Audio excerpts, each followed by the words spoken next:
Assalamualaikum warahmatullahi wabarakatuh. Dengan saya Sylvia Septiani. Kali ini saya akan membahas tentang pendidikan lingkungan hidup. Apa itu pendidikan lingkungan hidup? Pendidikan lingkungan hidup itu merupakan suatu proses untuk membangun populasi manusia di dunia yang sadar dan peduli terhadap lingkungan dan masalah yang ada di dalam lingkungan. Kemudian yang menjadi bahasan dalam lingkungan hidup itu misalnya keanekaragaman makhluk hidup, energi, materi, waktu, dan ruang. Nah, dasar dari pengetahuan lingkungan itu adalah ekologi. Ekologi itu adalah ilmu yang mempelajari interaksi antara makhluk hidup satu dengan makhluk hidup lainnya dan interaksi antara makhluk hidup dengan lingkungannya. Kemudian manusia dan lingkungan itu berkaitan. Yang pertama untuk kebutuhan dasar dan kelangsungan hidup hayati. Nah, kebutuhan dasar untuk hidup manusia yaitu dengan memanfaatkan lingkungannya. Air, pangan didapat dari lingkungan, kemudian udara untuk bernapas didapatkan dari lingkungan.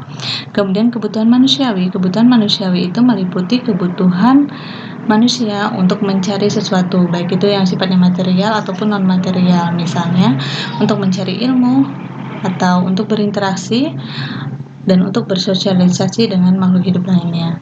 Kemudian kebutuhan untuk memilih, misalnya dalam memilih tempat tinggal atau tempat hidup. Lalu untuk undang-undang yang mengatur lingkungan hidup adalah Undang-Undang Nomor 32 Tahun 2009, di mana di sini dibahas tentang lingkungan hidup, perlindungan dan pengelolaan lingkungan hidup, pembangunan berkelanjutan, rencana PPLH, ekosistem, pelestarian fungsi lingkungan hidup, daya dukung dan daya tampung lingkungan hidup, serta sumber daya alam. Nah, untuk peranan manusia sendiri, manusia itu sebagai eksploitasi, di mana kegiatan manusia untuk mendapatkan sumber daya alam untuk mereka hidup dan untuk menumbuhkan ekonomi, mereka lakukan dengan cara mengeksploitasinya, mengambil sumber daya alam sebesar-besarnya. Kemudian perombakan ekosistem ini terjadi karena kegiatan manusia. Kegiatan manusia tentunya memberikan dampak pada lingkungan, perubahan pada ekosistem. Kemudian pengotor lingkungan, manusia itu jelas ya melakukan segala kegiatan yang kita lakukan itu memberikan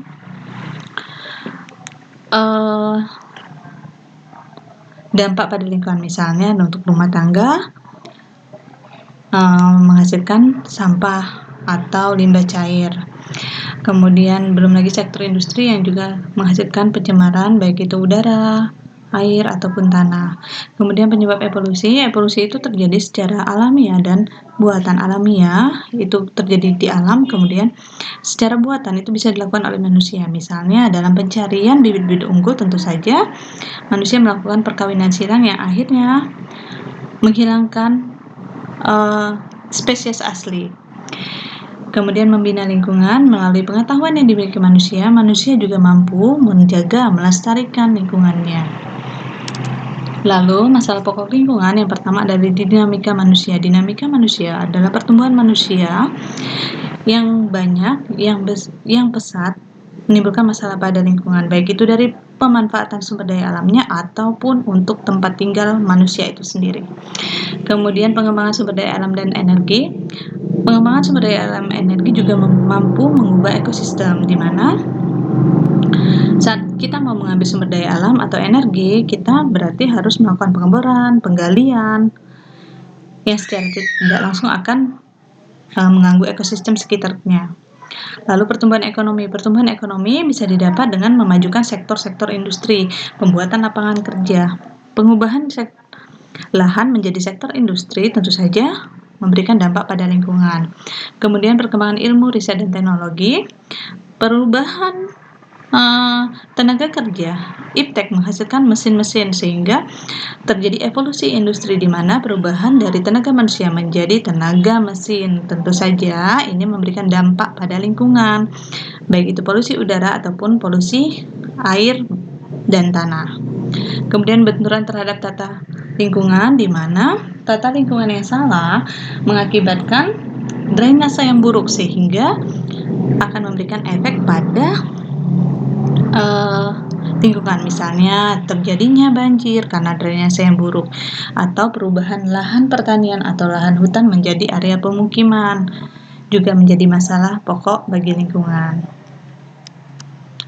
Kelompok pemerhati lingkungan. Kelompok pemerhati lingkungan ini salah satu contohnya adalah Wahana Lingkungan Hidup Indonesia atau WALHI, Aliansi Masyarakat Bandung Utara (AMBU).